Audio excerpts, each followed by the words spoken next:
Evening. Welcome to the Board of Selectmen's meeting for May 16, 2017. Let's see, first of all, we have to remind everybody, as we do every meeting, that we're being recorded, just so you know. And we always start with a moment of appreciation for our troops, the troops of the United States of America who are serving around the world.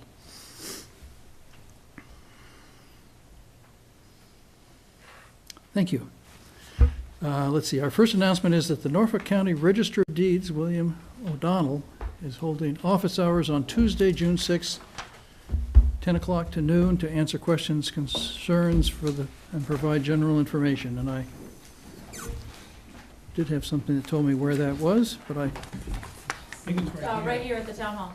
Oh, yeah, there it is. That's the town hall. It's actually good. You can record deeds or transact business with the county. Oh, okay. Right from here, they have it all set up, so. And no appointment is necessary. You missed one.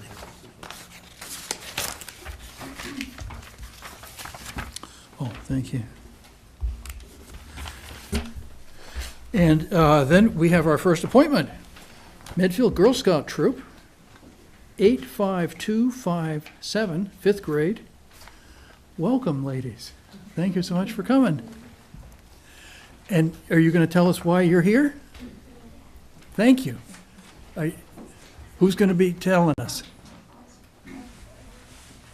Okay, you want to go up to the microphone and? You've got a mic. Yeah, they got the mic. So okay. whoever's going to talk, the only rule is that whoever's talking should use the handheld mic, because that allows the people at home that are watching on TV to hear what you're saying. Otherwise, they'll have trouble hearing. So it's on, I It's think, already- isn't it, it's already Sam? turned on, yep. You're not going You- to hear you- anything on your end. It's just for people at home. Dear Board of Selectmen, our names are Caroline Brand, Abby Bly, Sophia Compton, and Caroline Seitz. We are representatives of Girl Scout Troop 85257, and we are trying to earn our Bronze Award.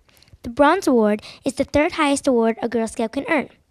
To earn the Bronze Award, Girl Scouts need to identify an issue in their community and work to make a sustainable change. for our Bronze Award, we wanted to draw attention to the problem of people not picking up after their dog at places such as Wheelock Fields and Hospital Hill. This is important because there are many consequences if you don't.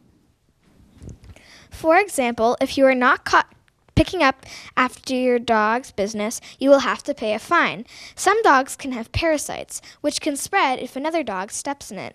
The dog who steps in another dog's business now has parasites that can cause serious health issues or even death. Nobody wants their pets to get sick. Lastly, picking up your dog's business helps keep the environment clean for everyone. We heard that Medfield plans to put up receptacles and dog waste bags at Wheelock and Hospital Hill. This has been one of our ideas, too.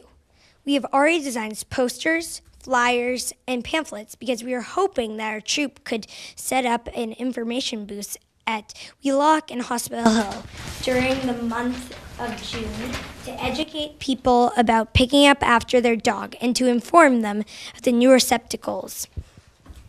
We are also working with the local animal shelter, New in Town Group, and Forever Home Adoption in Medfield to educate new dog owners about the importance of picking up after your dog. Today, we want to ask for your support in our efforts. Please let us know if this is possible and if you would allow us holding these information booths in our town.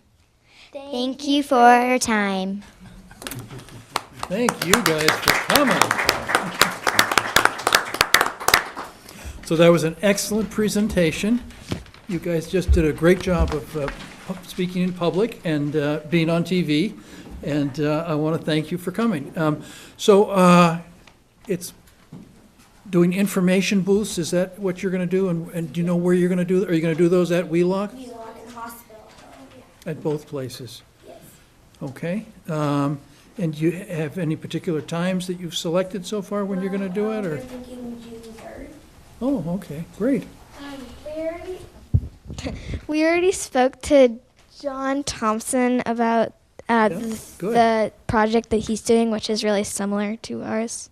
And who would be the contact person for the scouts? Would one of you be the one to contact for getting the posters, or if you wanted to put one up, say in town hall or in the library, you might consider some other locations too? Us or our troop leaders? I think so. It would be. Okay, good. that'll be fun. We have some posters that we made for it. Oh, good. So do you guys want to put one of those up at Town Hall? Yes. Oh, okay, great. Nice. Great. Those are nice job on those. Still clean. While we're here, I noticed there's some other scouts. Could we pass the microphone down and have them introduce themselves too while they're here? I'm Jennifer. I'm Emily. I'm Abby. Oh. And I'm Hannah. So did the whole troop come? Yeah, a couple of people could get it. Oh, that's too bad. Doing the Bronze Award. Well, they'll get to see the rest of you on TV, and they'll be upset they couldn't make it, huh? So any questions? No, I think we need a motion. Comments? I think you did a great job. And I would definitely think it's a great thing that you're trying to do for the town. There's one suggestion I have. A lot of people that bring their dogs to walk in those areas may not live in Medfield, so I don't know if there's any outreach that could be done to let people from other towns know. Perhaps some of the Girl Scout troops in other towns might initiate a similar campaign to try to convince it, because it's relatively easy to reach Medfield residents, but if you got somebody coming from Walpole or Millis or Dover, it's a little harder for them to find out about your campaign, although they will see your posters, so. They'll see their information. Yeah. So I guess we're going to take a position. Yep. We're going to So- have a motion now about your request.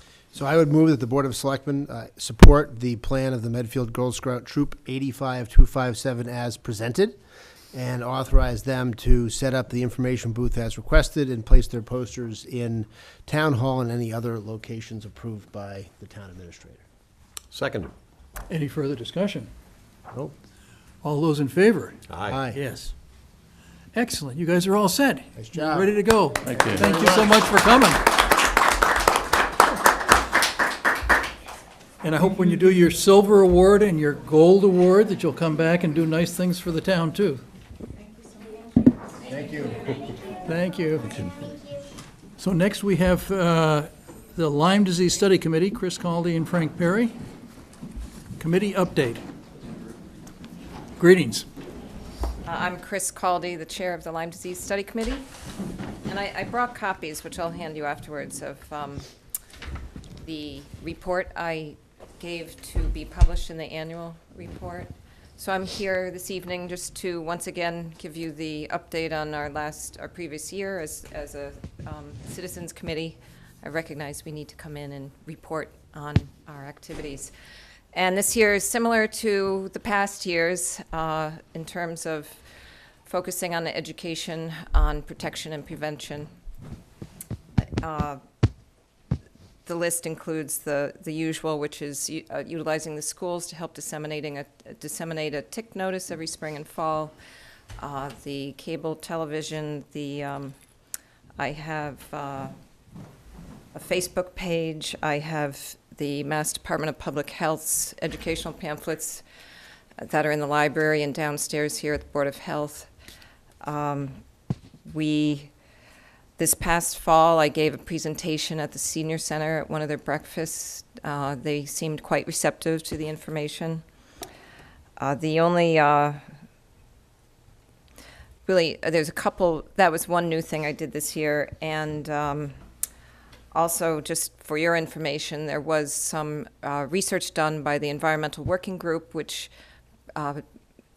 revealed that there's a repellent that it has a far less toxic profile than DEET that you can use on your skin to keep ticks away. This is oil of lemon eucalyptus, and I've put this up on our Facebook page for people to consider using instead of DEET. It's considered as effective a repellent as DEET, so I think that's great news that someone's done the research to show there's plenty of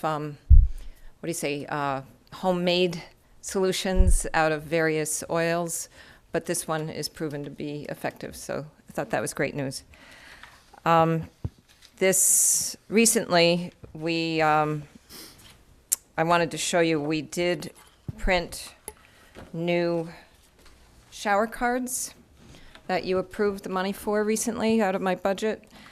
Just so you could see these things. This is the shower card that was developed by Dr. Lister Hartman in Westwood. He was the one who started the Regional Lyme Disease Committee, out of which our committee formed. And this has been handed out to our first and third graders for the last 6-7 years, more. And we felt it was time for, or I felt it was time for an update. And the resource, Tick and Counter Resource Center, they're out of University of Rhode Island, led by Tom Mathers, who's a huge researcher on ticks. Anyways, they now have materials that we can buy. And they were kind enough to let us buy their tick card at cost. This has, what's nice about this is it's laminated, so people tend to keep it. If it were just printed, they may not. And it comes with this nice lanyard, so ideally people hang it on their bathroom doorknob or their shower head or something like that. It shows where you should check for ticks. Again, this is, and then on the back is our name, the Medfield Lyme Disease Study Committee. And we, by the way, we did, and I coordinated this with Susan Cowell, the wellness director in the school system. And she has a student working on coming up with a logo for our committee. So that's great. So we'll have something to put on our few printed items, but anyways, it wasn't in time for this application. There was something else I was going to tell you about this.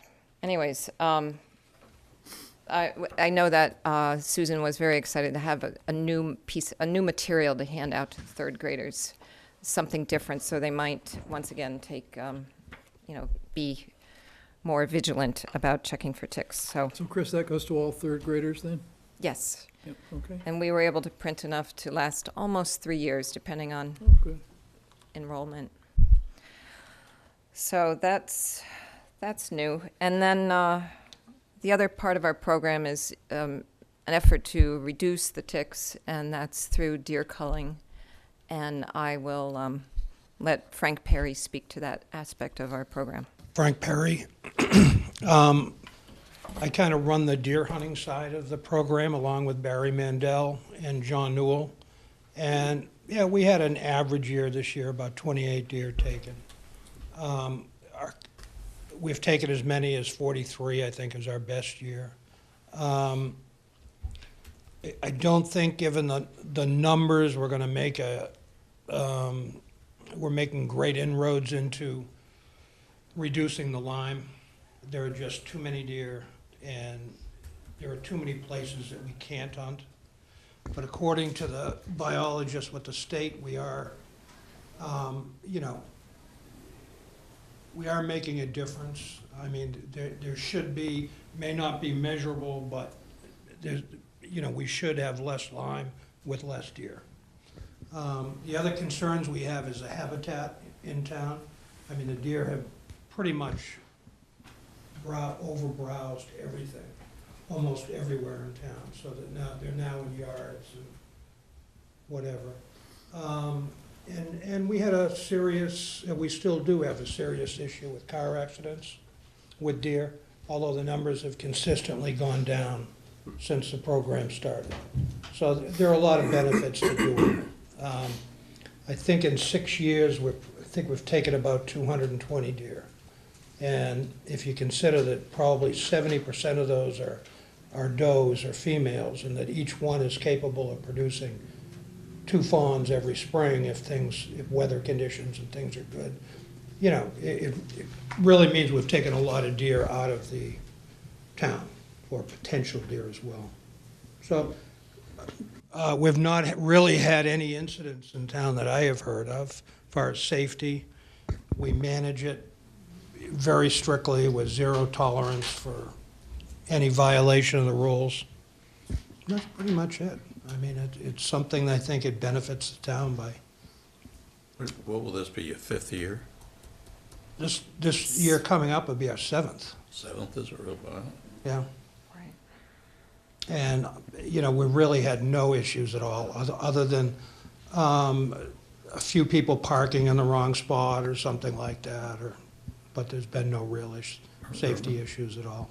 I remember when you started, they said it would probably take about a decade before you would really start to see the results of it. Yeah, yeah. And I think we're at a point where we're seeing some reduction, but, you know, it's stabilized and it's going down. It's going in the right direction. Are any of the other towns coming on board, or I know in the past they were reluctant to do anything? I think Sherburne is going to have a hunt this year. They are, good. And Dover has their hunt. The state's going to continue to expand the hunt in Blue Hills. But Weston is another town that has Weston it. has it now. So I think you'll see most towns adopt it going forward. I Millis would like to see some other towns that abut us do it. That would have a real impact. Walpole in particular, and Millis. I think it's a matter of finding people willing to take charge of it. It's a lot of effort on Frank and Barry's part. Yeah, I know you both put an awful lot of time in on this, and I don't think people appreciate all the work that goes into it, that they should be very appreciative of it. I think one of the biggest benefits is we have cleaned out a lot of the illegal hunting that was going on in town. Mhm. You know, it just doesn't, there don't seem to be anybody hunting in town that isn't part of the program, or very few, on a few pieces of private land, so. I was listening to the radio last week, and I heard that there's some new disease that is carried by ticks that's worse than Lyme disease. And while there aren't a lot of cases statewide, they do expect to see an increase in the numbers. Yeah, there's been 2 cases in Mass already this year. It's Powassan, Oh, right. and it's a tick-borne disease that the tick, unlike Lyme, where the tick really needs to be attached for 24 to 48 hours, as short a period as 15 minutes you can get this. Wow. And there's no cure. Your body's either able to fight it off, or, you know, I think it's about 20% death rate with it. Is it a respiratory thing, or I think the first signs are symptoms like you might get with encephalitis, swelling of the brain, and confusion, you know. Wow. But these tick-borne illnesses tend to start off very slowly and just build and build and build, and, you know. So I think we'll see more of it. Are they making any progress on a vaccine? I know a few years ago there was a vaccine that came out and then they pulled it off the market because it had some side effects. Are they making any progress? You know, it actually didn't have side effects. The problem was that it was such a small audience, I guess, and there were so many lawyers representing, I guess, bringing forth class action suits and whatever. The drug company, I think it was Bristol Myers, just didn't see it being worth continuing. So that's why they took it off. Shame. No, I mean, it was just litigation, what killed it. Yeah. I actually saw something that said that wild turkeys eat ticks. Chickens, too. Really? Huh? But I mean, there's a lot of ticks. I mean, it's. Oh, yeah. I mean, short of, you know, some type of control burn or whatever, like they might do in other areas, they're very hard to control now. They're just. Yeah, I read something that was some attempt to go after the mice, because I guess the mice are the initial carriers, so they were saying maybe we should be trying to go after the mice as well as the deer, so. Yeah. There's so many of those, I don't know how you do that either. That's, Yeah, I don't think there's really a way to get rid of the ticks at this point. It's going to be, somebody's got to come up with a vaccine, and there are some, you know, there's that one that had all the not side effects, but the litigation, but there's a new one I saw the other night on TV. And I guess it works, and there are very few, if any, potential side effects. but you have to have a shot right now. You'd have to have a shot every 2 months for it to work, and they're trying to lengthen the effectiveness of it. You know? I saw, I don't know, it was in a flyer in the newspaper or what, but there was something about some company that said they can spray your house for mosquitoes and ticks. Yeah. Is that just to come on? I mean, is that? No, I mean, I think it works, but it's expensive, and you have to have it done all the time. It's also a lot of toxins. I would say you're better off just checking yourself daily for ticks than adding more pesticides to your yard. Yeah. It's that's in my mind the worst worst side of it. They do work, is my understanding, and there are organic applications, but they need to be applied every month.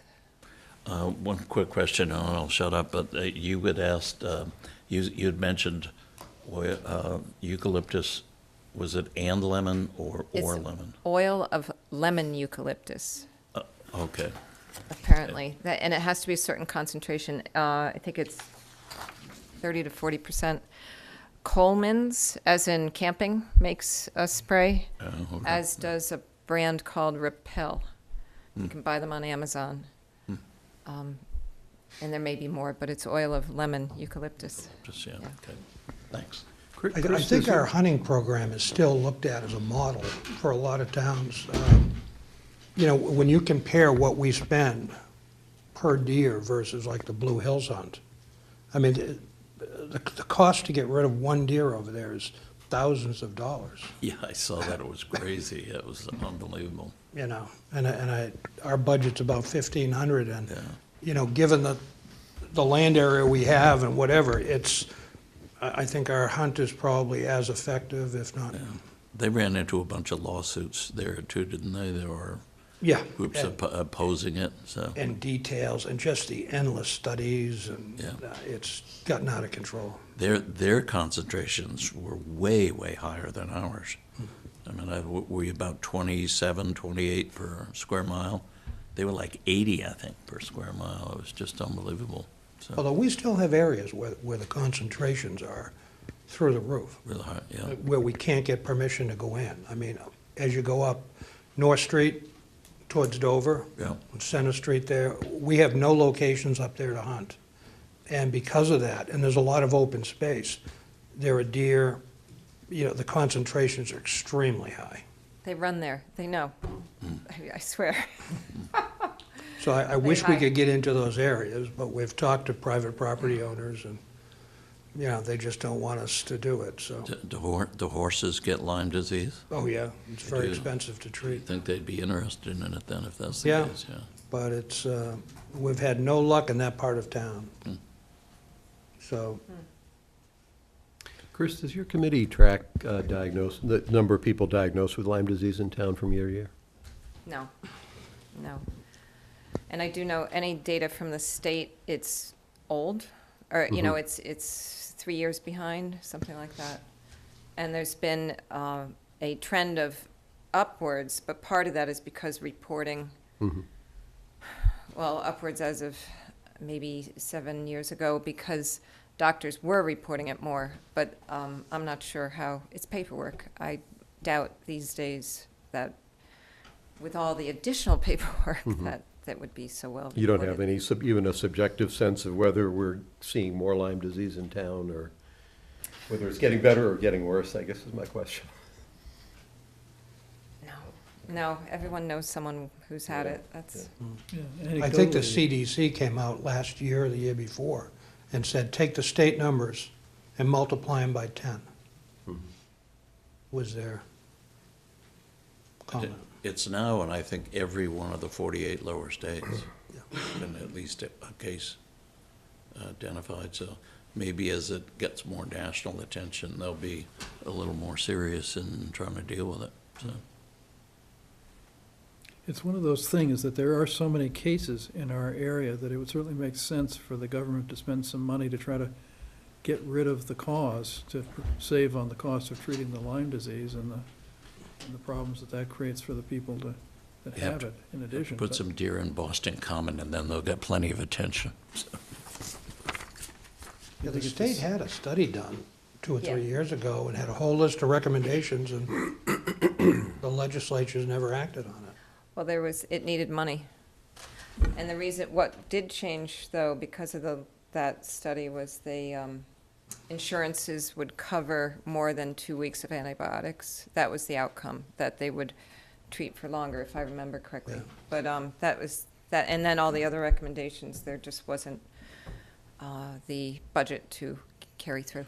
Well, one of the recommendations, I think, was reducing the distance that you have to be away from a home. I mean, you have to be 500 feet away from a home at the moment. And if you reduce that down, I know from talking to Frank, that would open up a lot more areas in town for you guys to hunt in. Right, for the bow hunting. And I think that was part of Setback. wasn't that part of the legislation? Yeah. It was, and, it's the same for bow and arrow as it is a gun, which is And that crazy. would cost nothing to implement, so. That's true. I honestly haven't looked for that bill for a while to know if it totally died and the other one was hunting on Sunday. That was the other bill that was being considered. Huh. It's a So, blue laws thing, huh? We're not allowed to hunt on Sundays? not in this state. Oh. So that knocks out a lot of people who can only hunt Saturdays then. Yeah. And our hunters are also available for community service type things. We work with the Boy Scouts and, help them with projects and, so the guys are more than happy to help out with. I think it's been a very successful program, and I thank you guys for working on it so diligently and making it work so well. So thanks. You're welcome. Welcome. Do you need anything from us at this point, or you're just set to keep going? Yeah, I think we'll just continue on, and Okay, unless great. you see changes you want to make or whatever, I think we're. All right, thanks very much. You're welcome. Is from the annual report in case you're. Thank you.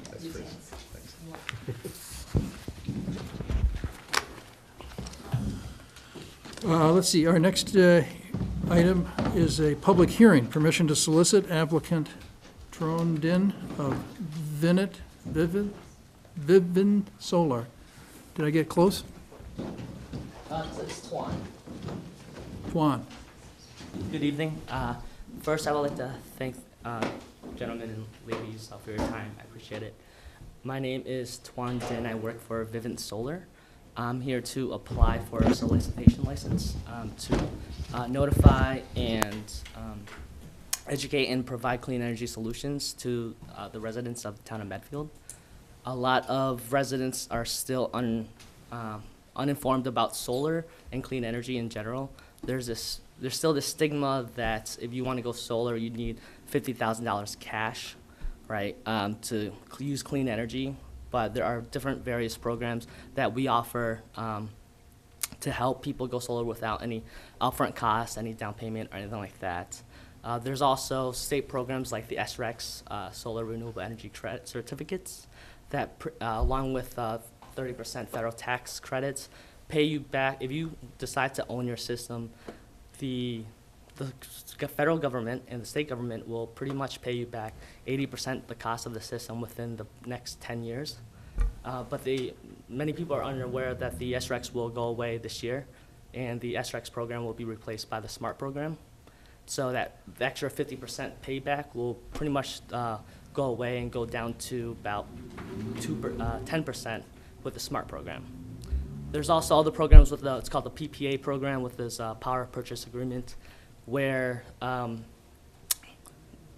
at no cost to the homeowner, we would provide solar panels for them and they get to use it at no additional cost. They basically just pay about 40% cheaper electricity compared to Eversource. So the average Eversource customers right now is paying about 22 cents per kilowatt hour because 10 cents for supply and about 10 to 12 cents for delivery.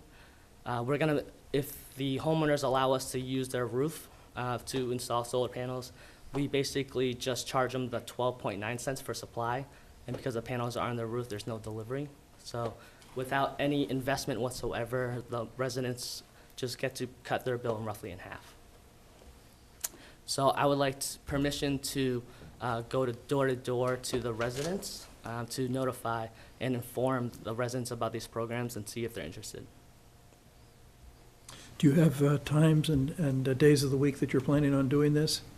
I would like to spend Tuesday through Saturday, usually Tuesday through Friday in the afternoons, 5 to 8 p.m. when homeowners are home, and then Saturday from 10 a.m. to about 2 p.m., again when the homeowners are home.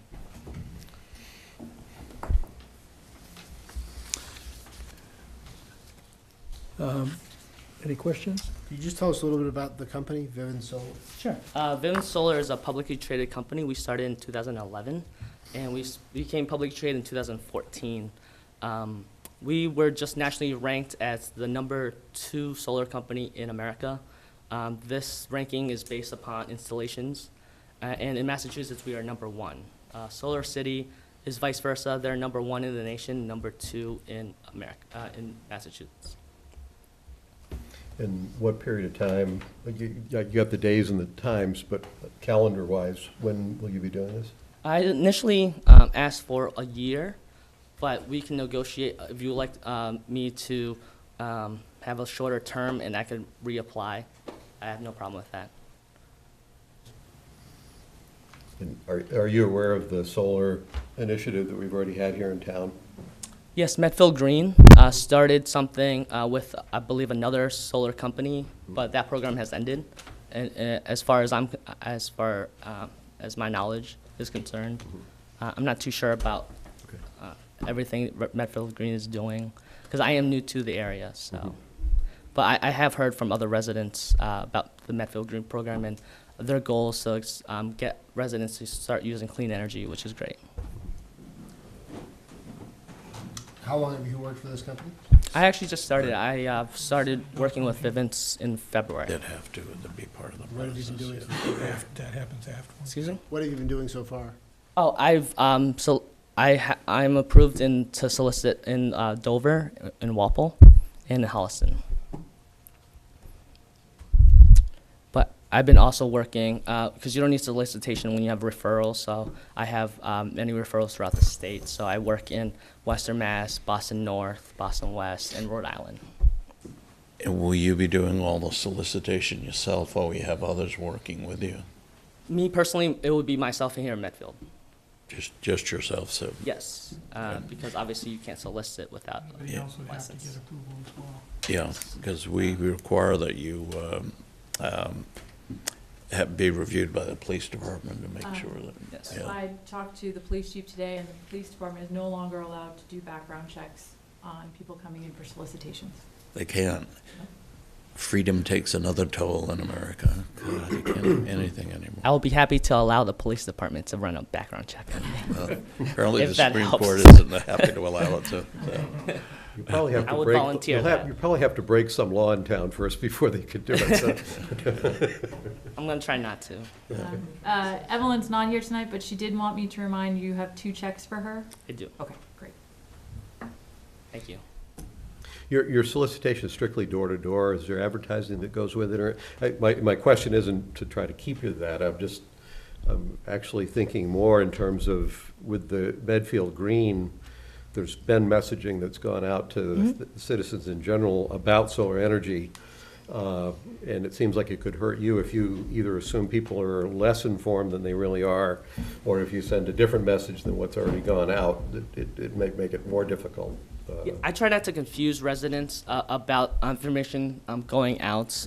There are state programs, and we have all the programs with our company that I would like to set the record straight for just so the residents are more informed to make a decision. I tried reaching out to Medfield Green to have a partnership program with them, but I haven't heard anything back with them. But everything I talk about with the residents can be looked online with SREX programs and the state and things like that, along with obviously our company's website. I think it was actually the Medfield Energy Committee, not Medfield Green, that ran the Solar Medfield program. Oh, really?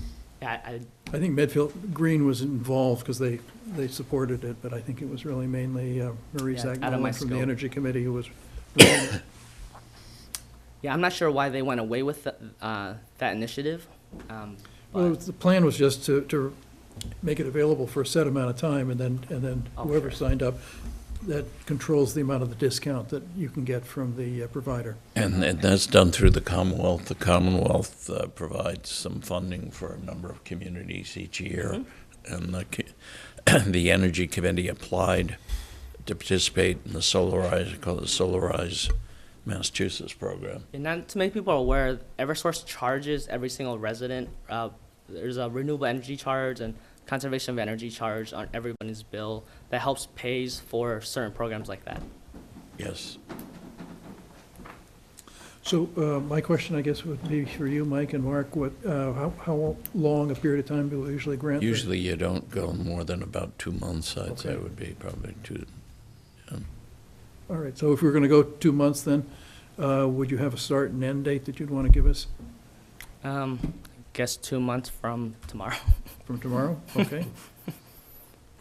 So could we maybe craft a motion? Sure. So I would move that we grant Mr. Din's application to solicit for 2 months, beginning on May 17th, 2017, running through June 17th, 2017, Tuesday through Saturday. July 17th. July 17th. Wow, it's May. Right. July 17th, 2017. Tuesday through Saturday, 5 to 8 p.m., Tuesday to Friday, 10 to 2 p.m. on Saturday. And I think we usually ask that he notify the police department when he's going to do it as well, right? It's a good idea because people immediately call the police department when someone comes to their door, so it's good Yeah, to they'll let them want know you to what check you're in at doing, the right? police department before you go out. Yeah. So It's just not a anytime problem. you're going to be, just notify him where you're going to be, which neighborhood. not a you're problem. gonna be. So Happy to do that's that. the motion. Is there a second? Is there Second. any further discussion? Nope. All in favor? Aye. Yep, I know, thank you very much. I you're appreciate very it. welcome. Thank you. Let's see, we have a little bit of time before our next hearing. And so why don't we do some of our action items? Vote to place Proposition 2.5 debt exclusion question on ballot. I move that we place the Proposition 2.5 debt exclusion question on the ballot for June 5th, 2017. Second? Any further discussion? Nope. All in favor? Aye. Yep. Anything else we need, Mark? on that? Do they need to, you do have to call a special election, that's the next item. Right. Vote to sign June 5, 2017 special town election warrant. I move that we sign the June 5th, 2017 special town election warrant. Second? Any further discussion? Nope. All in favor? Aye. Yep. Vote to sign Southeastern Regional Service Group contract for office supplies, July 1, This is the program. 2017 through the end of the fiscal year at the end of June. Yeah, that's the program Mo 2 years from Goulet now. spoke to you about and asked for permission to join. So this is the, This is the First supplemental result of it. one. This is the Correct. second one, not the one we. The first one was for the DPW Yeah. supplies and chemicals, and the second one is for office supplies. Yeah. And the winning contract went to WB Mason, and they're offering 71% discount on office supplies. 71%? Sounds good. So I move that we sign the Southeastern Regional Services Group contract for office supplies, July 1, 2017 through June 30, 2019. Second? Any further discussion? Nope. All in favor? Aye. Yep. Residents' request to address change of 354 Main Street. Fire chief and building inspector submit their recommendations. Suzanne Resident's is not here. So maybe we'll hold that. Do we have a recommendation from the building inspector? It should be in the packet for tonight. It came in today. Oh. Do you have that, Pete? I saw the one from the chief, but. Yeah, I hadn't seen the building inspectors. He concurred with the fire chief. They were very similar letters. Oh, okay. And he had, both of them had met with Suzanne prior to this. coming in. Properties facing Main Street, this is most commonly the address the property will have. After my review of the property owner's request for an address change from Main to Pound address was denied. It is my opinion there's no benefit to the address change. When an address other than where the house front faces happens, it creates more confusion to locating the home. That's basically his opinion. Yeah, for those at home, this is the house that's being built at the corner of Main and Pound Street. And they were looking to change the address from Main Street to Pound Street, so. I think in my case, I'd be inclined to listen to the chief. You just want to wait, Pete, in case Suzanne's going to come? Well, yeah, why don't we wait and see if she comes and has some input for us. It's time now for our 7:45 hearing. Permission to solicit applicant Neil Orzik for renewal of Anderson Window, renewal by Anderson Windows. That's right. Greetings. So renewal by Anderson, I'm sure some of you guys are familiar with Anderson Windows, oldest and largest window manufacturer in the United States. Basically, we're seeking permission to go into Medfield, go door to door, hand out some free information on our products and services, and also arrange for a free service on getting a free price on their windows and doors. We've been here multiple times, a little less since the year 2007. Being the size and scope of the company we are, we will never go into a town or city that requires us to get some sort of approval or permit without doing so, and that's why I'm here tonight. Can you just maybe tell us what your plans are in terms of times and days of the week? Days of the week would be Monday through Saturday. Only day we wouldn't be out would be Sunday. It would be late afternoons and the evenings to about 2:30 to 7:30 during the week, and Saturday would be about 10:30 to 3:30. And how long a period of time are you looking for? I don't know how long the permits are good for. Obviously, it'd be 2 months is what we just 60 days would be decided. just perfect. Probably wouldn't even take us that long, but You yourself or others? there are others. There are 2 others. You got any names? Yes, they are Matthew Sellis and Donald Williams. Are they in the application, Christine? That I don't know off the top of my head. Do you know if you called them out in the application? Yes, they were included in the application. They are I handed included, in okay. correct. And the 2 months starting, when do you want to start? Tomorrow, if possible, just like the previous gentleman. Gonna be a busy day around. And obviously, we'd always check in. We know how it works. Been doing this a long time. Once you start knocking on doors, it's not too long till the calls come Well, afterwards. the question is whether it's better for you to knock on doors together and figure out which of the things they're interested in. Suggested work on a joint venture. Or if you're starting tomorrow, you might want to sell air conditioning. Better for the residents to come to me. Well, energy efficient windows will save you on your heating and cooling bills. Just throwing that out there. Any further questions for? Just a minor one. You've been doing this for years. Have there been any issues or difficulties that have come up in years past that these guys should be sensitive to? We had any problems? No, I think given the hours they're doing, it's pretty reasonable. Okay. A lot of people don't like to be solicited at home, but it's Okay. Constitutional it's right. tough, yeah. Well, I mean, commercial, no, commercial you can regulate. It's when you're talking free speech advocacy stuff, that's different. Yeah, I wasn't trying Different to, standards. this was more a gentler question around, is there anything that has happened? Given that you've done it for a number of years, if we had feedback, people didn't like something, I'm not trying to stop you, I'm just wondering if there were any issues that had come up in Anything the we past. can improve you'd on, be we'd love aware to of. hear. Yeah. Ready? Do we have a motion then? Yep, so I would move that we approve the application of Mr. Orzik, Mr. Sellis, and Mr. Williams as set forward in, Mr. Willis or Williams? Williams. Williams, as set forth in their application to solicit on behalf of renewal by Anderson, May 17th, 2017 through July 17th, 2017, Monday through Friday, 2:30 to 7:30 p.m., Saturdays, 10:30 to 3:30 p.m., and they will check in with the police department and let them know where they will be Correct. each day. Second? Any further discussion? Nope. All in favor? Aye. Yep. Appreciate your time today. Thank you. Thank you for coming. Let's see, back to our action items then. United Church of Christ requests use of Baker's Pond for annual picnic on June 11, 2017. I move that we authorize the United Church of Christ to use Baker's Pond, presumably the area around it, for their annual picnic on June 11, 2017. They probably ought to get permission from the Unitarian Church as well, since they own about 2/3 of that area, so. It is the UCC church. No, No. Unitarian church, I'm sorry. It's United Church of Christ, yeah.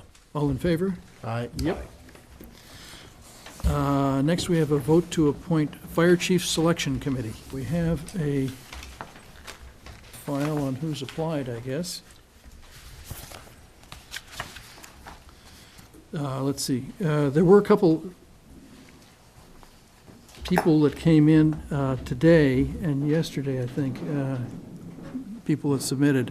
Are we willing to accept those? Because we usually have a cutoff date of the Thursday before our meetings. I included the one today that came in from the retired chief for the fire selection process because you actually have a space for a retired chief.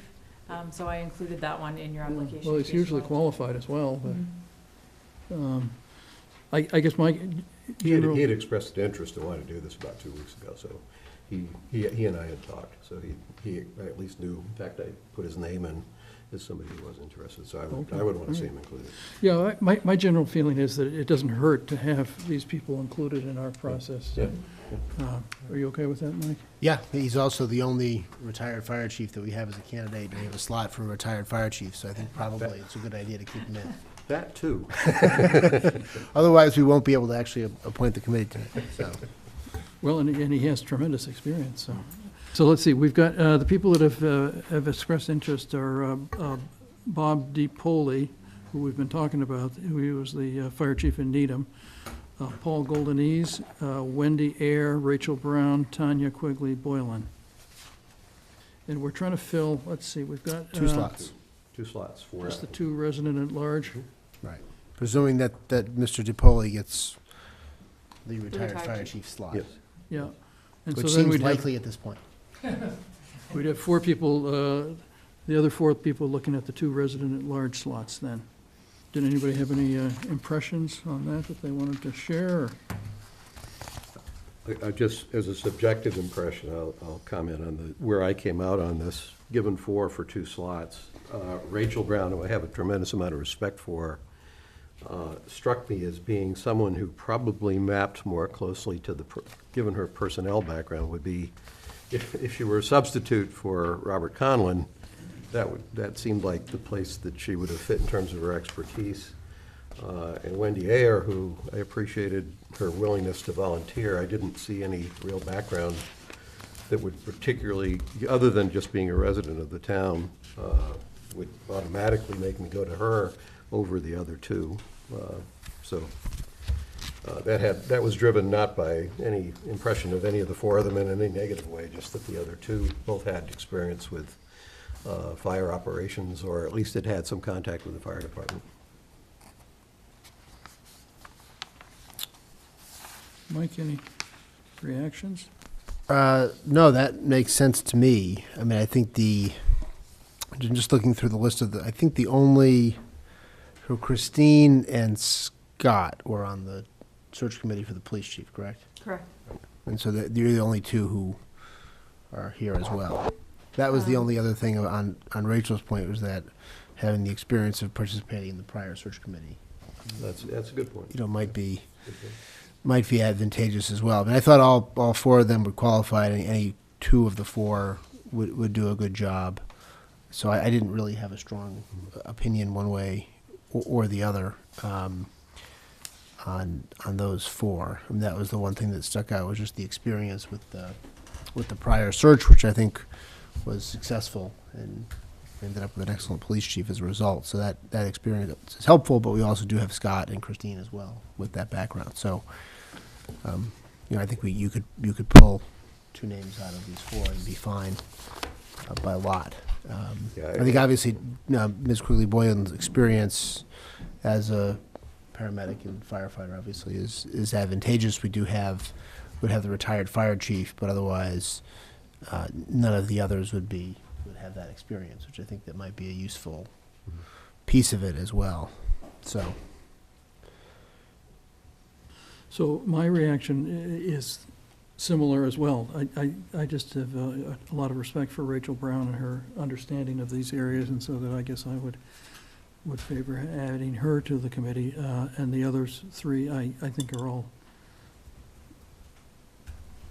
qualified, and I guess I didn't have a particular preference amongst the 3 of them. Wendy Ayer was such a huge volunteer person that impressed me, but it was nothing that was specifically related to this task. Yeah, none of my comments were intended to knock anybody that volunteered. It was more what they were bringing to the table. And I have a tremendous respect for Rachel Brown in her background. So if we think either the experience, having done this previously, or if we think having just the personnel expertise is, something that could be beefed up here, then I would definitely be comfortable with her if that's what we think we need on the committee.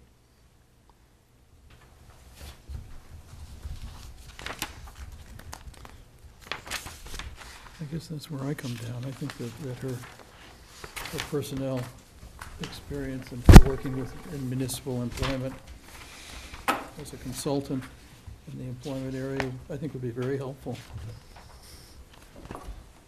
Well, that sounds like the one person that we, all three, Okay. have said we could live with for sure.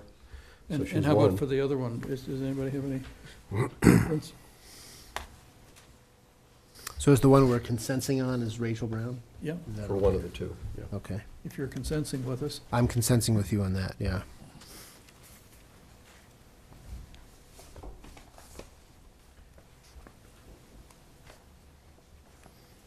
So, and I don't, as I said, I don't have a strong view as between Paul and Ms. Quigley Boylan, so. I don't know any of the three, so my reaction was Wendy appreciated her volunteerism, but was not sure if she would have as much of insight into how the how fire department works to really be Right. able to evaluate someone just based on what she submitted. Paul Golden, I don't know either. From his background, it seemed like his relationship with the fire department had more to do with building and things like that.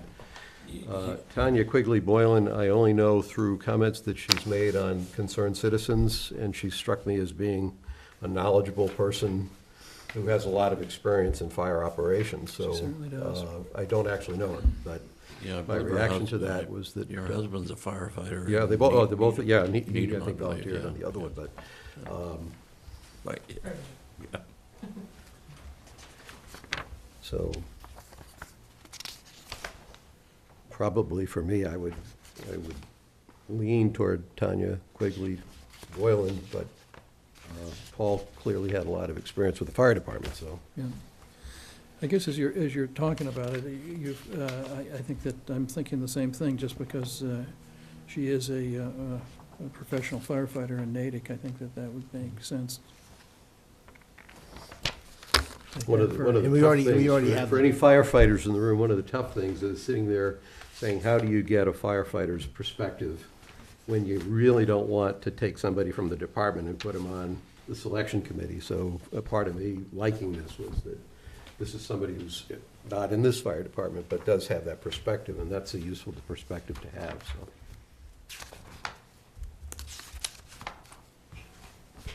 All right, well then, motion? Sure. So I would move that we appoint Bob D. Poli, Rachel Brown, and Tanya Quigley Boylan to the Fire Chief Selection Committee, with Mr. DiPoli to fill the retired fire chief slot on that committee. I would second that, and I don't know whether this is even necessary, but I think we should extend our thanks to the other two people who volunteered for their willingness to do that. Agreed. And can we maybe send a letter from the board Absolutely. expressing Yeah. our thanks? Because obviously, in a lot of these situations, we're looking for volunteers, and we're fortunate to have more than we need for both of these committees, so, And I would think that we would ask them if they're interested in other town service as well. yeah. Any further discussion? I think if you could just appoint the whole committee. Okay. Because we haven't Oh. appointed the other members as well. Okay, so I would have moved that we appoint Scott McDermott, Robert Conlon, Dr. Jeffrey Marsden, Chief Robert Meany, Christine Truweiler, John Naff, Bob DiPoli, Rachel Brown, and Tanya Quigley Boylan to the Fire Chief Selection Committee. And I second, but before we close discussion, is it appropriate to ask if anybody in the room has any comments? Sure. Any input? Look forward to seeing it get started. Good. All those in favor? Aye. All right, And one then, down. let's see, next, we're doing, do we have something at 8? We do. 8 o'clock, we've got the, Joint meeting with the planning board. It's Election Day. We're holding a special We're election missing some voters, though. with the planning board. I think we're short a few voters. So the selectmen can almost outvote the planning board then, but not quite, so. How many do we need? Do we need two more? And are they coming? Okay. You should call Wright and tell him we want to accept his resignation if he doesn't come up to vote in the election. All right, well, we'll come back to that then. I don't think Rick doesn't get to was vote? coming. I Oh, don't okay. think He Rick did- can come tonight. He doesn't get to vote? I think he already resigned. Oh. Yeah. Well, so much Let's for see, that. So we've got the ALS Study Committee next then. And we've got 10 people that have applied for that. Bob, Can I, go ahead. Go ahead. Are you calling out who the 10 are? I was just going to name the 10. Yeah, Bob DePoli, who we just were talking about, the retired Needham Fire Chief. He only wants to be on one, All I know right. for a fact. So he's Yes, we, Brendan McNiff, who lives in Rentham, John Hunt, Sean Kay, Holly Rand, Jeff Minotti, Jack Wolf, Steve Caskey, Neil O'Connor, Chad Boylan. Warrant Committee recommends Tom Marie. Gus. So I'd like to start this with one comment. We have a committee of 7, and given the quality of some of the people, and I'm going to throw this at you two, and you can just shoot me down on this, and I won't be mad about it, but given the quality of the people who applied, and given what I can envision the scope of work that might be involved in terms of getting this job done right, I wanted to raise the idea of increasing the size of this committee to 9. We still wouldn't get everybody, but we could take advantage of some of the skills that people have. If you think that's a bad idea, just shoot me down, but I looked at what came in and I kind of said, boy, I wish we could get at least 2 more people on this committee, out of this group that's applied. What you might do is appoint them as Mike, associates. did you have a The reaction? article specify the number? The article didn't. The charter we submitted before said 7. So the Said charter we 7, adopted yeah. says 7. And I'm fully aware that under normal circumstances, I like small committees, so this is really counter to what I would normally be, but I was genuinely impressed with some of the people that have put in their names. You can probably do it, and who's going to object?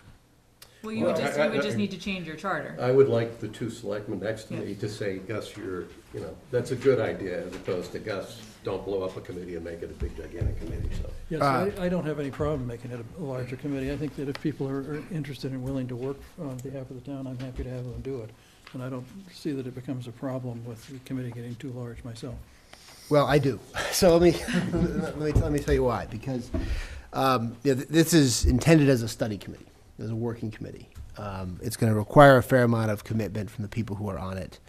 But my concern would be, and again, I'm not going to throw my body in front of this and physically prevent you from voting to do this, but my concern is the bigger it gets, it will become less of a working committee and more of a voting and opinion committee. And obviously there are divergent opinions on this issue, and we want to have people of different views who are, to a certain extent, represented on the committee. But to my view, I mean, the main function of the committee is to find out facts and what's possible and what's feasible, and to further examine the issues that the warrant committee and clearly the people at town meeting thought were not yet sufficiently examined. And so my concern would be the larger the committee gets, it can be harder to work together in that way. I think it can become easier, and I'm impressed with everybody. I'm grateful for all the applications, and I had a similar initial reaction to it, which is that, well, gee, we have so many people interested, should we have more people involved? But I think when you have a smaller committee, hopefully spending more time with each other, having a pretty solid attendance record overall, that even people who may come into it with a different set of views on what to do through that process can hopefully reach, if not a unanimous consensus, which seems unlikely, but at least a strong majority, and at least have what I think the biggest result of the committee ought to be is a consensus as best we can on the facts and what's possible and what's feasible and what's in what what's within the realm of possibility based on that investigation, including obviously discussions with other towns and the rest of it that was discussed at the town meeting, and the people at the town meeting were clearly in favor of that kind of further examination. So I do have the concern you expressed, Gus, and not because of any of the individuals mentioned, or that I don't think they would work together. I don't think that's the issue. I think it's more, the more people you have, it can be a little harder to get everybody together. It can be harder to have meetings where everybody's there if you're working with 9 schedules instead of 7 schedules. And I do think it's important in this situation that this should be a focused committee for a period of time. And obviously the meetings they have will be open meetings, and other people can come and participate to a certain extent. So as I said, I'm not going to throw my body in front of this, but that's my initial reaction to your proposal, that I think it would be more effective with 7 rather than 9, but. So let me paint a different picture, because with the way you describe the committee, I'm totally on board with it. If the committee is made up of a group of people who come together periodically and together try to figure this whole question out kind of as a group, I'm totally in agreement with you. 7 is better than 9. I started thinking about, partially I'm a little sensitive to some comments that have come in about preferring a solid answer sooner rather than later, so that, by the end of the year for sure, and perhaps even before a fall special town meeting, we would be in some position to do something if we chose to. And I started thinking about what's the work. And as I've talked to people who are bringing different experience, there's a couple things that come to mind for me. There are some people who have had direct experience in introducing ALS capabilities within their own towns, and what the costs are, what the challenges are, what the issues, like the issue around training is. So that if we just paint that picture of what would it take for us to actually do that, I can see there's some people who put their name in who have the experience to probably paint a pretty accurate picture of what it takes to get there. There's another set of questions around this regionalization or partnering, where the conventional wisdom is nobody wants to do it. And I know from talking to some other people from those towns that whoever's saying that isn't really getting the full consensus of their own town. So there's some serious legwork that needs to be done to literally not just talk to even just the fire departments, but to talk to selectmen, to talk to the people running the town, to say, are you serious? Do you really not want anything? Or would you be willing to, have us put something and then rely on us, but you send us some money each year to, exploring alternative business options that would allow us to do something, if we were to do something here, in a way that would be, and that's a whole different kind of thought process than this other one. And beyond that, there's a few other, there's regionalization, but that's a separate thing from partnering. And then there's other options beyond that. And I'm sitting there saying, it's like some people have to go off in that business direction, some have to go off and paint the picture for what it would take for us to actually do it. And then there's one other question I actually have in terms of scope here, and there's a closely related issue, but it's not the same issue, which is the issue of what should our staffing levels for our shifts in the fire department be. Now, it happens to be those two things can blend, but they're two separate issues. And I don't know if that issue is formally going to be included in this charter or only indirectly included as a result of what we choose to do with ALS. But if we're going to tackle that issue also as part of this study, because that could influence how we make decisions, that may be yet another facet of this that certain people would have to go on. So I'm looking at the fact that this is a complex issue that has a lot of different facets to it, and it wouldn't be 7 or 9 people all meeting to talk about the same thing every time, every week. It would actually be a more thoughtful breaking the work up and coming together when we need to come together, but actually pursuing these avenues in parallel so we can get this done sooner rather than later. So I agree with that, and I think we should. I mean, my view is on the purpose of the study committee, we ought to stick with what we put in the charter before town meeting, because I think if I agree with you, there's that related question. Yep. I've thought of that as sort of a follow-on issue. Okay. And it may turn out that when this committee comes back, it says we can't solve one without the other. Okay. And so we need to go back and address both questions together and do it that comprehensively, which takes longer, which is a longer process. I agree with you that a lot of work here is going to have to be done by subcommittees, by other groups. my concern is the larger the committee becomes, the more the likelihood is that you'll have, faction is the wrong word, but you'll have groups of people on the committee doing different things that aren't necessarily geared towards the main purpose. And I think you've seen this a little bit with other committees in town, where certain members in the committee have their own views about something, and they're just kind of going off and doing them, not out of any maliciousness or anything wrong, but, and then without necessarily the full buy-in of the rest of the committee, and it can get confusing as to who's doing what. And so while people are going to have different views, what I would hope is that the committee will sort of set out a work plan, and if there's going to be, you know, 2 people who are going to go meet with Dover and 2 people who are going to meet with Schubert, and that everyone else in the committee will know what they're doing, what the purpose of those meetings are, what the reports back are going to be, and then you come back and you digest them in the overall meetings where you have a quorum.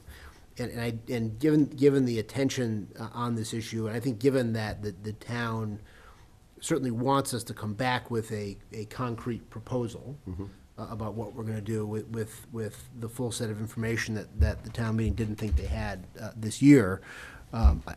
My own view is we're going to get there more likely to get there on this timetable with a smaller committee. I mean, I think the one addition I would consider to it is whether, you know, depending on where we go with it, whether we would add an ex officio member from the fire department to the committee as an eighth ex officio member. So that was the only other thought that I had that we don't really have. I mean, Christine is on from the town government, but we didn't have that, and Jeff had mentioned that in his email about having a member of the Medfield Fire Department on the committee. We didn't make provision for that in the original composition. I think there was some intentionality around it, but that was the only other thought I have. Which would not expand the voting members of the committee, but would add an ex officio member, which we commonly have when there are town departments affected by committees like this. We'll have someone from the town department on the committee as an ex officio member. Well, Mark stepped out at exactly the wrong time, because I actually also had a question for him around, assuming I'm still the selectman that's on this committee. You have my vote, guys. That's why I've been thinking so hard about it, because I think I have the ball on it. But I would, when he comes back, I would like some guidance, and this is not a legal requirement guidance, but I'm sensitive to both being a selectman who will review the recommendations of the committee and being on the committee. And it seems to me either I should deliberately not be a proactive voting member of the committee and perhaps only be used to break ties, or not be a voting member of the selectmen except to be used to break ties, in the sense that it doesn't feel quite right to me to both be on the committee and then be on the Board of Selectmen reviewing the committee, just like I am who I am. So one way or the other, I want to find a way not to be excessively weighted in this whole process. Here he comes. Yeah. I mean, that is why the selectmen are not represented on the fire chief selection committee, since the 3 of you will be voting for that person. So it's along that same line. So Mark, you stepped out exactly the right time, but I didn't think I was going to have any part to we play in were this. timing you. No, the question, Mark, I am designated to be the selectman representative on this committee. And I'm sensitive to both being on the committee as a voting member of this committee and then being on the Board of Selectmen reviewing the recommendations of the committee. I'm not I gather legally that's fine, but I'm looking for more qualitative guidance on how someone in that dual position should either be more or less assertive on the committee and less assertive on the Board of Selectmen, or less assertive on the committee and more, acting as a full selectman here. It doesn't feel right to me to both be rowing the boat or steering the boat when I'm in the boat, and then reviewing how the boat was steered at the selectman level. So I'm looking for guidance. I think it goes to, there's no legally right answer. It goes to, from a policy standpoint, what your thinking is for having a representative of the Board of Selectmen on that committee, and go from there.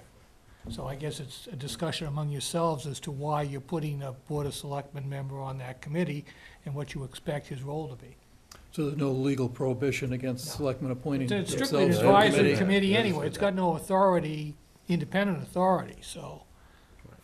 Well, I can speak speak to my view as I originally drafted this. I think, given that, obviously, the strong recommendation from the warrant committee was to look at regionalization as an option or partnering with other towns, some sort of cooperation with neighboring towns.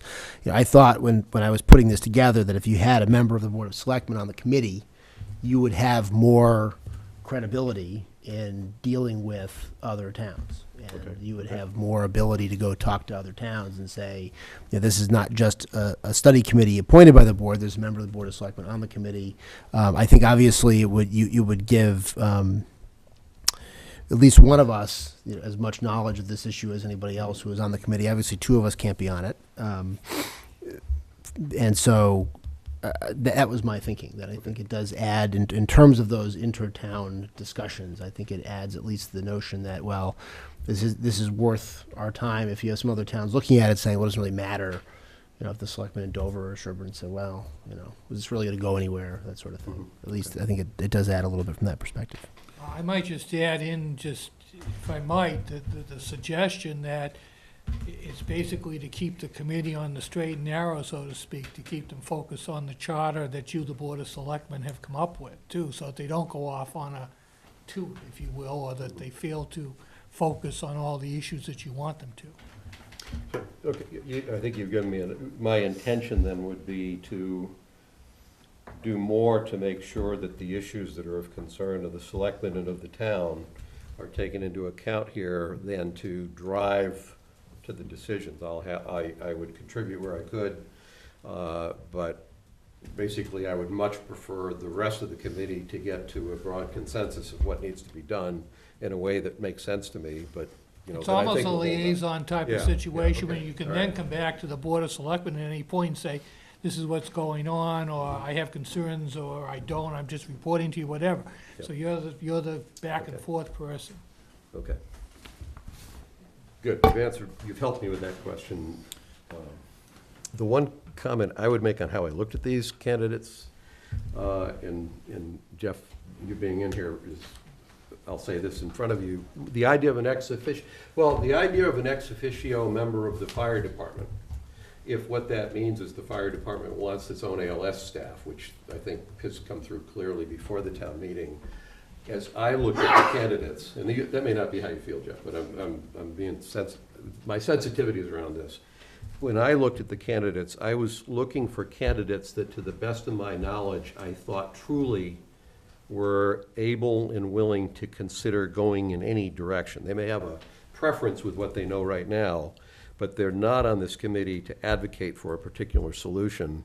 They actually can come into this probably with a starting position, but with a willingness to be open to listen to what the logic and what the practical issues are. So in terms of an ex officio member, I had kind of looked at Chief Meany as being the person, because of his background, who would have functioned as kind of what does it look like from inside the town. So I'm open to an ex officio member, but in terms of how I was looking at it, I was looking for who are the people we could get here that, with what limited evidence I have, would suggest to me that they are prepared to listen to the argument that's opposite of where they might be leaning right now, to get, so we can get to a consensus. So I would hope that's what we can get to with whoever we put on. Okay. So I guess our initial issue then is how big a committee, and I guess I'm still happy to do 9. I don't know about you guys. Let's do it this way. Let's get to 7 and see who we didn't pick, and then make that decision. How's that? Okay. Okay, we can try that. So that we're looking for the 3 You want to members. just read off the candidates, Pete? I don't know if I read, so people here know Yeah, okay, who's on the list. sure. Oh, you want me to do it? Or you gonna do it? Oh, I thought you were gonna, I I was thought just- you were offering to do it. Well, I'm happy to do it. I've got it here, I'll read it down again. And let me just ask, let's do a preliminary question, because we have someone who lives out of town, and it's a general policy, we don't appoint people that don't live in town to Right. town committees. Right, I think 1 and 2 we can probably take off the list All right. because Are one you is already on the accord other with committee. Number 2, who lives in Rentham? I think he should be on the list. He was the one that made me think we needed to add somebody. Oh, He has huge one from Rentham should be on the experience, list. but he doesn't live in town. The one who doesn't live in town? Yeah. Oh, okay. He used to live in town. I mean, what he wrote, if we have some rule that says we won't, you can't find smart people from out of town, okay, but he was the guy that caused me to say, gosh, we need to go to 9.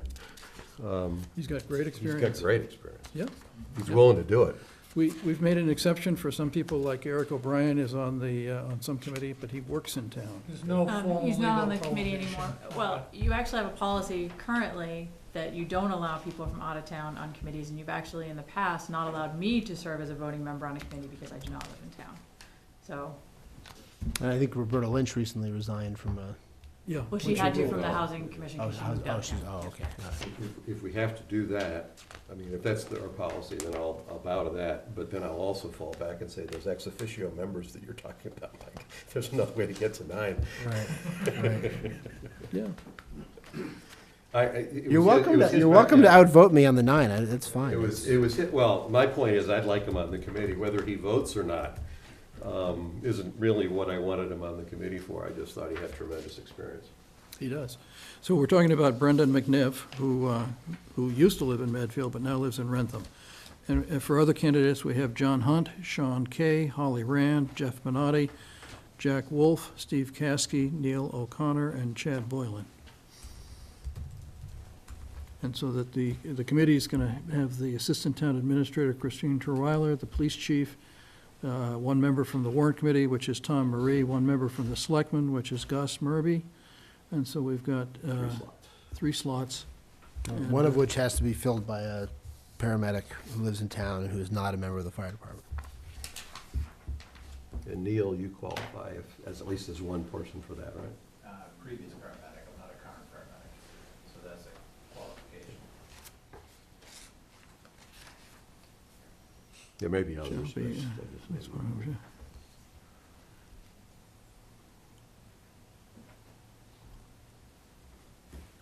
So which of these members are paramedics then? I mean, Jeff Minotti is, and Neil just said that he is a former paramedic. Chad Boylan is a paramedic. And Chad, yeah. I believe he's former. Say it again? I believe he's former. Yeah. Okay, thank you.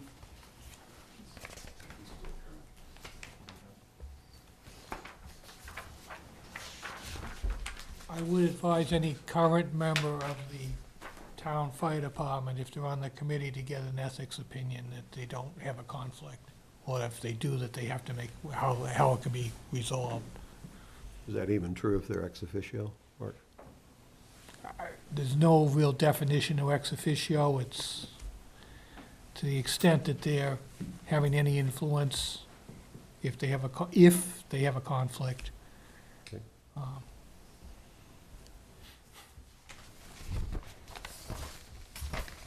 So does somebody want to start with their suggested 3?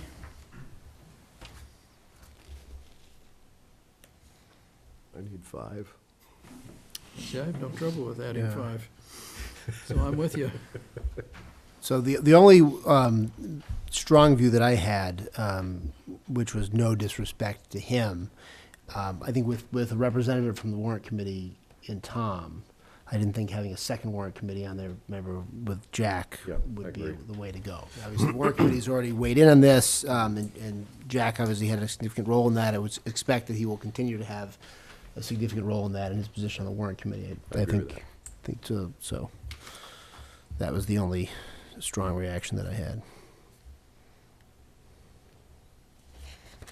Any other, And I had thought, and then I had thought that Chad was a current paramedic.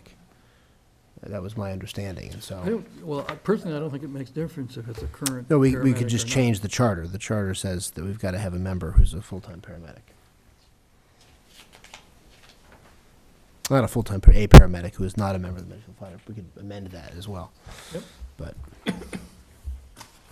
I thought Chad's background was excellent for that slot, so I would put him up as one of the choices. I think it is important to have someone with that kind of background, Mhm. at least one on the committee. Yep. Obviously, Chief Meany has significant EMT experience as well. But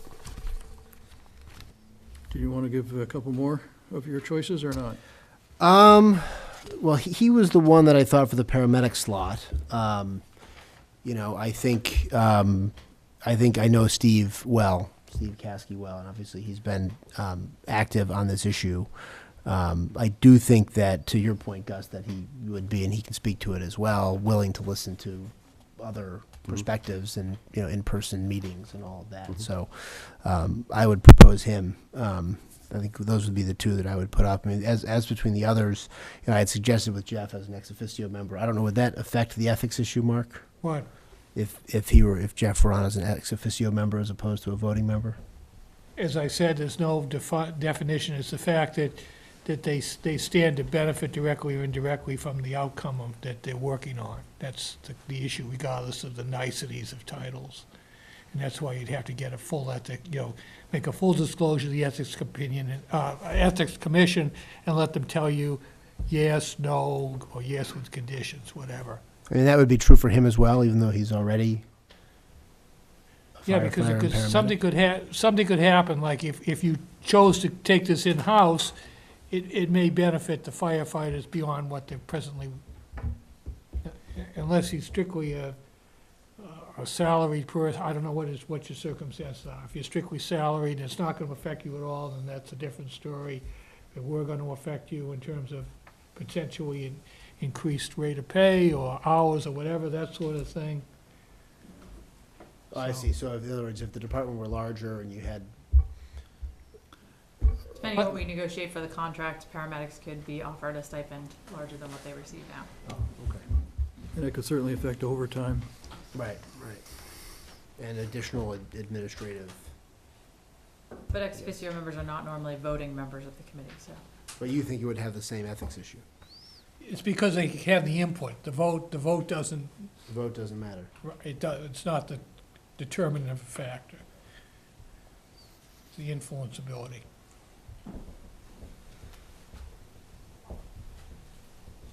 So you're three, Mike? Well, I think Steve and Chad were the two. I don't know, obviously I know Jeff, and we'd have to work out that issue as well, whether that would be putting him in a bad spot. So I don't know any of the other individuals. I know Neil as well. And so, what do you think, Gus? Well, I told you I have five. Okay. One of them is this Brendan McNiff, who I don't know, but based on what he sent in, so we may have some pragmatic issues around that. I met with Jack Hunt, and he has extensive experience, so I liked him because he has a career's worth of experience, and he had a lot of experience in Needham, and had a perspective that on other towns and what other towns have done. So he was one I picked. Holly Rand. Before you leave Jack Hunt, can you just maybe tell us a little bit more about him? Because he didn't really put in any information. Well, he so did. That there's. Yeah, I got to look it up. He was, he had been. I just have an email from him. The exact stuff. He'd been in Needham. I think he was a deputy chief in Needham. I think he's worked in the police department when they had the paramedics in their police department. And I forget if that was Needham or if that was, yeah, I'd have to look it up. To get it exactly. His letter's right there. Yeah. So his retired in 2002, so he's been retired for a while. He was down in the Needham Police Department for over 30 years, and he started out as an EMT. And at that point in time, he said when he was in Needham, the police department was what actually provided the ambulance service. He's been the president of the Patrolmen's Union. He's also been in the Superior Officers Union. And worked on the finance committee for the town, so he's had some town government experience. He was the executive officer to the chief of police in Needham, holding, he was lieutenant. And I guess I thought part of his experience was fire, but it may have all been strictly police. So I liked him because he had the experience of how this was done in another town. Yep. We have some other people, that was before, he may not be the best choice against someone like a Brendan McNiff, if that's an option. So, but anyway, I liked him. Holly Rand, I purely liked partly because of her strong background, medical background as a paramedic. And I had the feeling that she had, what she articulated in the Selectmen's meeting 2 meetings ago around the challenge of keeping paramedics qualified made an impact on me in terms Yeah. of the practical issues of what it takes to actually have a full-time paramedic staff in a town. That's the reason I locked in on her.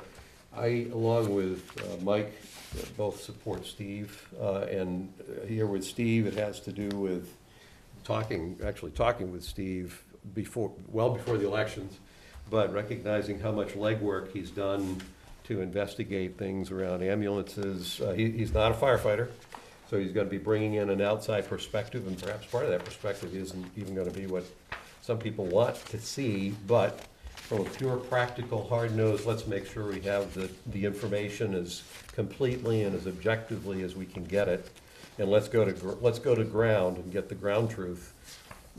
He struck me as somebody who would be willing to do that. So that piece of what I was talking about going out after the business side of this as opposed to the operations side, Steve fit that for me.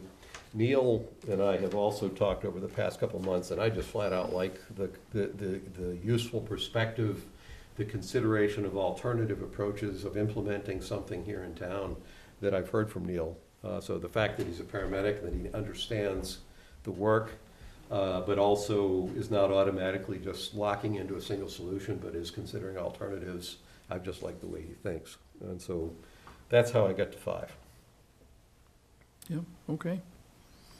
And I agree with you pretty much, except that I had sort of left off Brian McNiff because he didn't live in town, and I would have considered Jeff Benatti and Jack Wolf both in 1, 2, 3, 4, 5. So I am up to 6. And John Hunt and Sean Kay, I just didn't have that much information about, so I wasn't sure. In light of some of the other experience, I can see how, as much as I like Jack, and I know he's willing to do that, I can see that we have some of that background covered depending on who else we pick. In Jeff's case, I actually had basically ruled out anybody who was in the fire department only as just an interested group, but that's not to say that even people on this list that don't get picked aren't both welcome to, to certainly stay involved. And there's a few people like Jeff that I'm pretty sure we would want to be talking to no matter what, so. Absolutely. Yep. So what do we want to do in terms of the number then?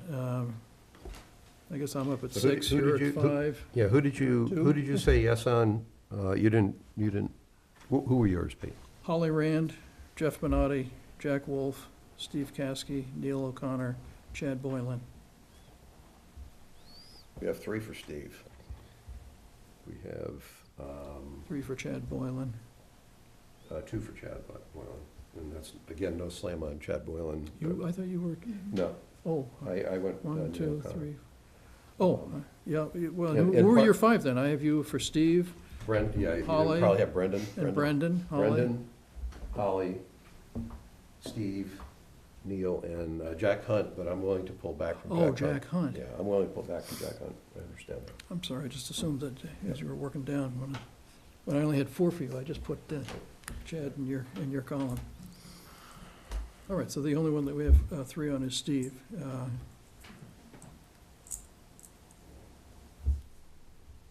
So we'll just assume that Steve's a consensus person for the committee. Did you want to express an opinion about a 3rd person, or? Well, what I'm trying to do now is look through where we have 2 and kind of what that dynamic looks like.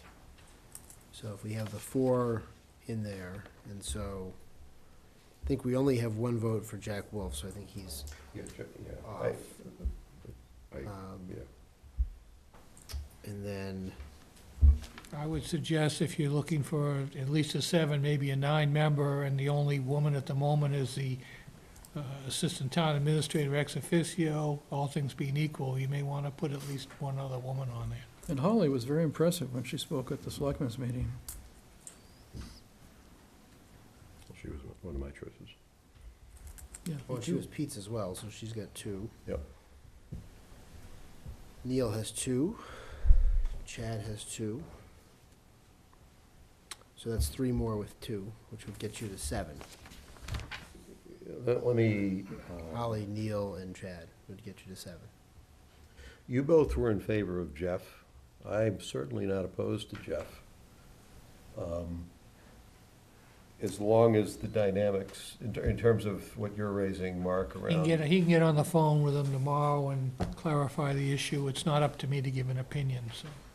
Yeah, and I guess I would be inclined to have Jeff as an ex officio member, because of his serving on the fire department, and I don't think it makes a big difference, Yep. but it just, as long as you have your say, I don't know that your vote matters that much. Okay. For me, at least. So I'm happy to throw my vote in that direction as well. Well, before we finalize this, we invited comment on the fire chief. Do we want to invite comment on this as well? As to whether we consider Jeff? No, not in particular, but just in general, before we finalize it. I think we should. Okay. So if anybody has, having heard our discussion thus far, if anyone wants to weigh in on. Thank you. John Kraus. I'm lifelong resident, also an on-call firefighter. So I guess I would want to make sure that there is at least some representation from the fire department, at least in terms of an information capacity. There is somewhat of an urgency in terms of this committee reaching a conclusion. So to the extent that someone like Jeff is attending and can answer some of the questions quickly as to how things operate or the state of things, I think that would be valuable, even if he doesn't have a vote for the committee's response. I think getting that information quickly may be value to this committee. There was a change recently in the last week just in terms of the service we receive. Walpole and Westwood, for example, have said we are not to be using them as our primary ALS provider. So at this point, we are to call Brewster Ambulance as our primary. They are not dedicating a truck to the town, so 3 out of the 4 times that they've been called, they were not available. So given that those other communities have basically said, we don't want to be your primary provider at this time. Can you tell me why? Why did they make that change? We don't have an official letter from them yet, that's why. Yeah, so notwithstanding the committee going deeper into those communities in terms of, higher level responses, I think that was an informal communication that the fire department received. So anyway, I just want to make sure that the committee is installed waiting for another week's meeting to get information back from the fire department if Jeff can offer that information quickly. With respect to Brendan McNiff, he does have extensive knowledge in ambulance service in general, as well as he does have extensive knowledge on the billing aspect of that. Mm-hmm. So understanding that there's a sort of a long-standing rule in terms of only accepting town residents, I hope that we'd at least communicate to him that we would love to have him in terms of a consultative role, perhaps invited to certain meetings if there's a topic regarding billing, or he does have a lot of contacts out among other communities that have ALS service. So just in terms of communicating back to him, at least if we sort of can use his expertise in some way, even if he's not on the committee, I think that would be valuable.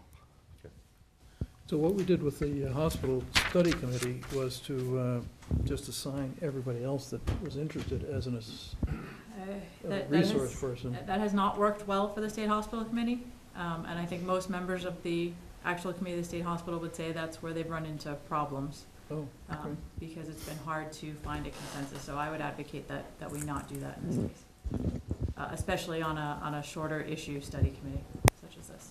Yeah, and look, I would imagine the policy, if people wanted to put Brendan on the committee, I imagine it's a policy that the Board of Selectmen has set and the Board of Selectmen can change. Sure. And so I don't know how long-standing that policy has been or the rest of it, but. Mike, do you know, I can see a logic behind that policy, which is you're bringing someone from outside of town onto a committee that's voting on a direction that the town should go. And that I can see the logic that says, why would you have somebody from outside of town be the one charting the course for the town? So on the pure issue of voting, I kind of see logic there. On the issue of being able to tap somebody with experience and smarts to help us get to a better solution, that's the piece in this one particular case that I would prefer not to lose. Generally, I think it's what they bring to the table, what skills they have. Okay. And I think the way it's been addressed over the years quite frequent, though, especially the last, I'd say, couple of decades, is they, when they put people from out of town on the committee, they've made them non-voting ex officio members. It was explained, this issue came up when we were talking about the mediation for the state hospital. And I started off as a voting member of the committee and was removed because I should not have a say in how Medfield tax dollars are spent in regards to the state hospital. I would assume that any out-of-town person would be invited as a resource to present to the committee any information they have. You served on the mediation committee, though, right? As ex officio, I was not allowed to vote. Right, but you were, but what I'm saying is you weren't just brought in to present, you were a member of that committee. She was at every meeting. Right. I ordered some mean lunches. Yeah, well, no, so what I'm getting at is if we should choose to invite him to join the committee, it does make sense to me, it would be ex officio where he's not voting. If his interest, I think his interest in this isn't to try to influence or control where we go. I think it's that he thinks he can contribute. Well, it's not ex officio, it's just plain non-voting. Because ex officio means by reason of your title, that's why you're on there, fire chief or assistant town administrator, what have you. So it's not an ex officio. How come you didn't correct these guys when they first started using that term? Well, because it's been, you're the last one to use it. I mean, there are towns that actually have a bylaw that says you have to be resident to serve on a town committee. We do not have that. It's not in the charter, it's not in the bylaws, so it is a policy, and you can do what you want with it. So I'm fine with the policy that somebody from out of town should not be able to vote on a committee. But in this case, I think we should consider making him a non-voting member. And that's all, again, still subject to the total number of people in the committee. Yeah, I mean, I don't have trouble with making him a voting member either. I mean, it's a study committee. The mediation is a different animal, I think, than this. This is, studying the situation. I mean, he's going to have some of the same, he may have conflict of interest disclosures to make too, Mark, given that he's apparently the chief operating officer of an ambulance company. And so, I mean, you're going to have the same set of issues that Jeff would have. Yeah.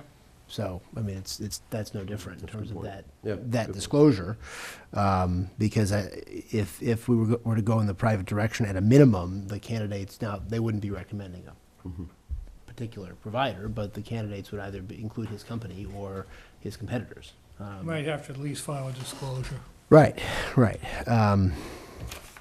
So. Other comments from the audience?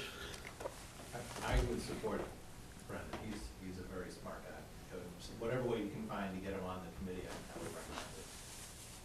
Oh, that's helpful to know, thank you. Bill, you're looking at me like you have a view on this. I'm not even sure I'm speaking for myself, but Can you speak to the people at home? But my impression of how we got to this no non-town resident votes was because all of these things are wrapped ultimately around finances. Ultimately, money will be spent. Whether that committee spends the money or votes to spend the money or makes the recommendation to spend the money, somebody will have to spend it. I would tend to stay with the residents only for voting. And if you wanted to make another ex officio member, I'd say, or not excuse me. We non-lawyers are not allowed to use that term. Bone up on your Latin. Yes. Where's John Harney? John, we need you. Where are you? So basically, as a non-voting member, but a member of the committee. I mean, that would be my suggestion. I mean, I agree. That makes sense to me. So that the way that I'm looking at it, at the moment, we have a committee of 10. Well, let me ask you this, then am I a voting member or a non-voting member? That may make your answer easier. Good point. Who are the 10, Pete? I'm losing track of the score here. Well, my 10 are Brendan McNiff, Holly Rand, Jeff Benatti, Steve Caskey, Neil O'Connor, Chad Boylan. So I've got 6 there, and then there are 4. So if you had removed Brendan as a voting member, you'd have 9 voting members. And then if you move Christine as a voting member, you'd have 8 voting members.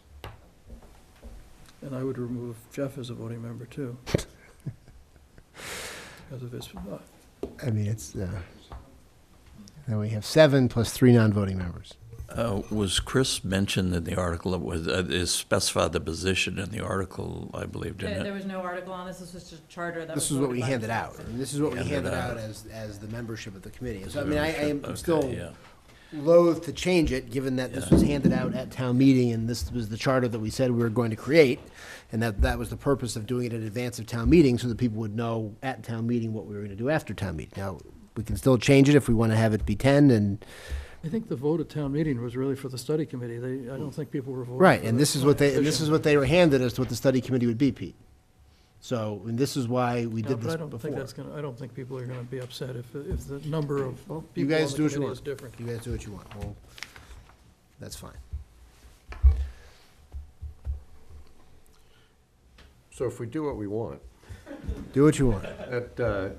let's just see what that looks like. So that says Brendan would be on it.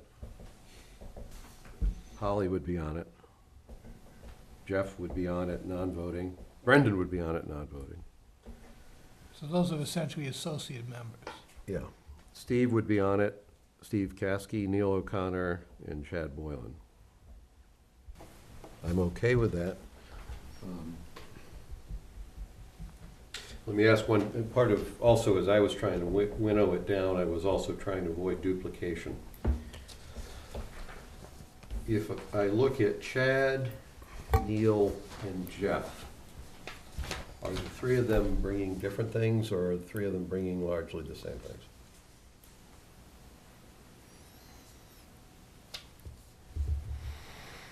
And Jeff or Neil, you can comment on this, because if you want. Tell us why you're better than Chad, Jeff. Anybody that's in the. You gonna ask him Well, we want to make sure everyone hears this, Jeff. Right. Well, I mean, you know, from a biographical standpoint, they're each in a different position, right? I mean, you know, That's not. Chad has the experience in a different town. I mean, It's too bad Chad's not here. I don't think, I don't know Chad, so, but. I can tell you his experience. Here's the question I have, is not his experience, but there, and if I'm wrong and I'm grouping the 3 of you together, tell me I'm wrong. The question is it important for these 3 people, not because, we're not slamming anybody, whoever drops out's not the issue. Is it important for all 3 of these people to be on this committee? Because all things being equal, we'd rather have the committee be small. So is it important for all 3 of these people to be on the committee because they're all bringing something unique to the table? Or do we just have 3 people who are all kind of bringing somewhat overlapping things to the table? I feel it's important to have all 3 because they are all bringing something unique, different experiences. I mean, I know, I've actually worked with Jeff and I know his experience. And his experience and my husband's experience are different and they're both equally as important. Jeff worked for a regional ALS service, Chad has not. So I think they having different experiences, I think it is valuable because that's what we're looking at here. We're trying to figure out what the right track is. So if we can have somebody from each of those different experiences, so I think it's important. And I don't think it hurts us at all, Gus, to have any duplication. I think the more energy, the more people that we can bring to it, the better. I'm sorry, Neil, did you want to comment? Yeah, Neil O'Connor. I'd have to agree with Tanya, and Chad's experiences with a larger full-time department with Paramedic currently. Jeff has been dealing with our department here and also has previous regional experience, and my experience in the past was also based on a regional system, working with full-time departments. So they have different genres that they have the same paramedic ability conceptually wise, but different delivery systems. And I think being able to get a consensus with the 3 different experiences to try to find a consensus that works best for the town and the area, if that's what it ends up being, is probably good to have everyone's input. Okay. I'm okay with that. That's 7 members and 3 associate members if we go in that path. So which are your 4 that you're adding? More than 4, I think, isn't it? Well, you're saying 3 associates. Brendan, Christine, and Jeff non-voting, so that's associate. Okay. Leaving us with Chief Meany, Tom Marie, me, Holly Rand, Jeff, Steve Caskey, Neil O'Connor, and Chad Boylan as the voting.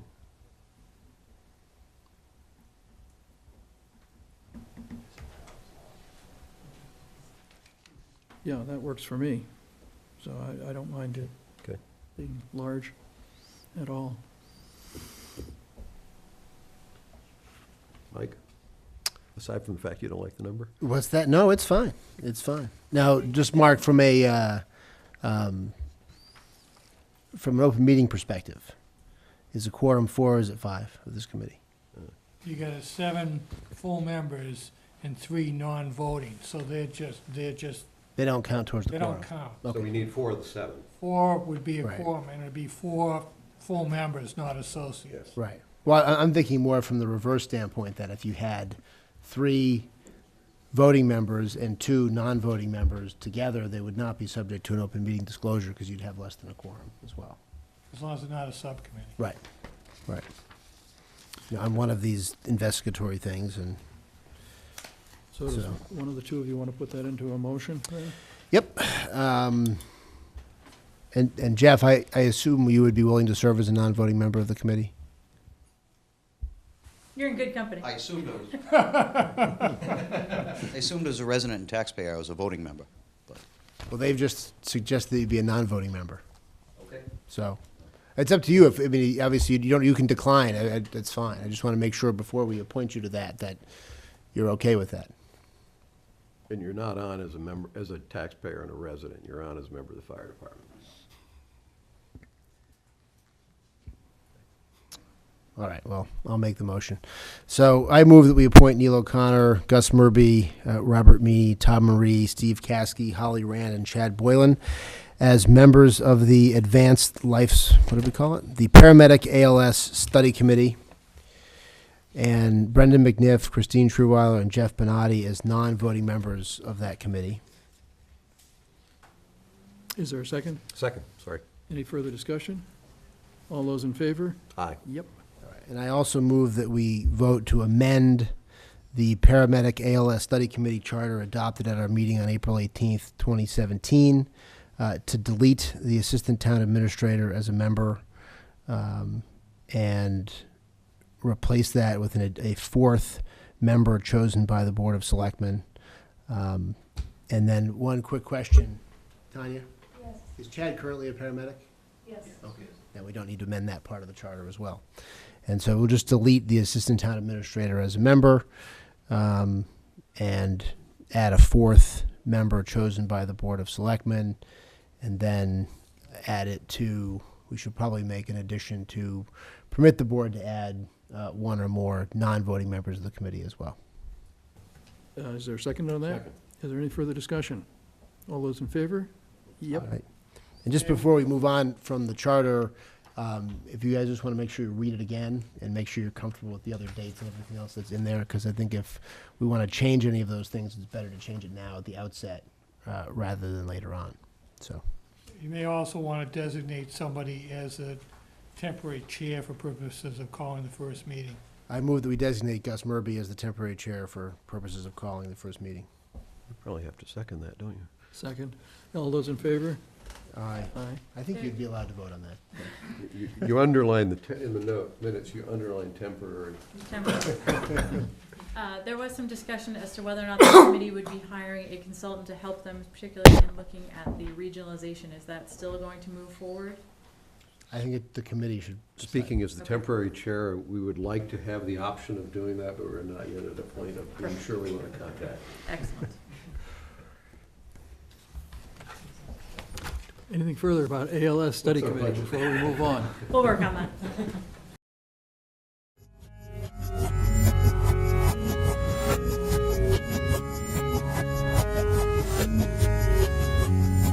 You're watching Medfield TV, community shows.